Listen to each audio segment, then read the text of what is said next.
Ya kayak lu ngomong tadi kan, kalau orang di sekitar kita itu yang baik dan benar, ya mereka pasti mau bantu kan, saling bantu.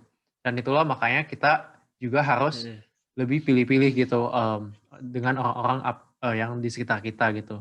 Cari teman yang bisa support kita dan bisa bantu kita mhm, supaya, bisa tumbuh bareng-bareng, bukan yang saling menjatuhkan gitu kan.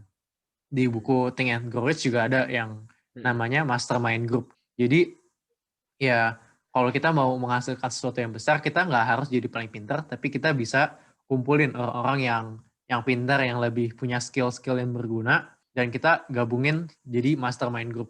Dan jadi orang yang menggabungin itu juga berarti lu sama berharganya dengan orang-orang yang lebih pintar tadi, dan juga lu bisa belajar dari mereka yang lebih pintar supaya lu juga bisa makin pintar gitu kan. Dan contoh yang gampang orang Indonesia banyak yang kenal itu adalah Bong Chandra. Ya awalnya dia itu, bukan paling pintar mhm, tentang properti, tapi dia, akhirnya dia buat Trinity Land dan dia kumpulin orang-orang di Indonesia yang udah tahu banyak dan berpengalaman di bidang properti, dan dia kumpulin, sekarang ya dia udah sukses gitu kan, Trinity Land udah sukses, udah banyak, dia punya banyak tower, apartments, dan ya Bong Chandra juga udah belajar banyak, jadinya dia juga udah pintar tentang properti gitu. Karena dia udah belajar dari yang terbaik itu, makanya dia jadi udah pintar juga kan. mhm. Dan itulah kenapa kita harus, kontrol orang-orang yang di sekeliling kita gitu loh. Kan ada juga yang bilang kan, "You are the average of the 5 people you spend the most time with." Jadi kayak lu spend time paling banyak sama siapa, ya lu rata-rata dari mereka, itu jadilah personality lu atau kayak cara pikir lu, atau ya diri lu sendiri gitu kan. Jadi ya kita harus pilih-pilih lah, siapa yang kita mau spend time paling banyak bareng-bareng gitu. Yang gue belajar dari orang lain di YouTube, dari Alexander Ruby, itu tuh Mhm. dia belajar dari orang lain juga terkenal di Indonesia, tapi gue lupa namanya siapa. Kalau nggak salah dia tuh spend 20% money, uangnya, atau 10% uangnya untuk bayarin makan bareng orang yang lebih pintar dari lu. Jadi dari Mhm. makan itu pun ya kita bisa belajar deh orang-orang mereka itu. Iya benar, kita bisa belajar dari orang-orang yang punya mindset yang benar dan yang terkenal supaya lebih gampang kita belajarnya kan. Mmm, Soalnya orang terkenal tuh kayak bisa aja kita cari di YouTube, di internet gampang banget. Contohnya kayak gue belajar dari, Michael Jordan atau, Kobe Bryant atau, Muhammad Ali. Mereka tuh awalnya bukan orang yang punya fisik yang bagus buat main basket dan tinju, tapi itu nggak jadi penghalang mereka buat jadi one of the greatest of all time kalau sekarang kan. iya, Nah, ini orang-orang yang biasa aja tapi membuat dirinya jadi luar biasa. Pas ada mmm, halangan, mereka overcome dan mungkin mereka tanya-tanya buat feedback untuk kembangin diri mereka, cari cara buat nyelesain masalahnya, coba terus ulang-ulang, jatuh bangun, dan mereka juga nggak pernah menyerah dan nggak pernah berhenti belajar walaupun mereka udah di atas. Nah ini namanya tuh growth mindset atau mindset of winners. Kayak mereka tuh udah di atas ya mereka tetap mau belajar karena ya itulah growth mindset. Kalau fixed mindset itu atau mindset of losers, pas ada halangan ya mereka nggak mau berjuang, nyerah, terus ganti coba yang lain langsung. Nah, di sini itu bukan berarti gue bilang kayak coba yang lain itu salah ya. Tapi mmm, kayak kita harus ulang apa yang udah kita coba. Kalau kita gagal, ya kita harus cari jalan lain, minta feedback, coba lagi, ulang-ulang.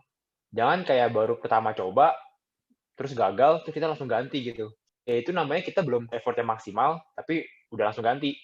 Jadi jangan kayak contoh pas orang ngejek kita, ya kita langsung stop stop ngelakuin apa yang kita mau gitu. Itu namanya baperan kan. Diajak dikit langsung ngambil tuh. Jadi jangan sampai kata-kata orang yang ngejek kita itu kita jadiin penilaian atas diri kita sendiri. Soalnya orang itu belum tentu benar dan orang itu juga bukan penentu hidup kita kan. mmm, Orang itu belum tentu jadi yang bisa menilai kita tuh orangnya gimana. Itunya yang tahu kita itu ya diri kita sendiri dan kita juga bisa upgrade diri kita terus. Jadi kalau orang ngejek itu ya anggap itu sebagai motivasi. Anggap itu sebagai feedback buat kita supaya kita bisa menjadi lebih baik. Mungkin aja mmm, juga, maksud orang itu sebenarnya bukan mau ngejek, tapi ya mereka kasih pendapat mereka yang jujur, tapi kitanya mmm, aja yang anggap itu sebagai ejekan. Nah, salah satu cara pikir growth mindset itu adalah optimistic. Jadi, half full type of person. Pas kita lihat sesuatu itu, kita lihat dari sudut pandang yang mana.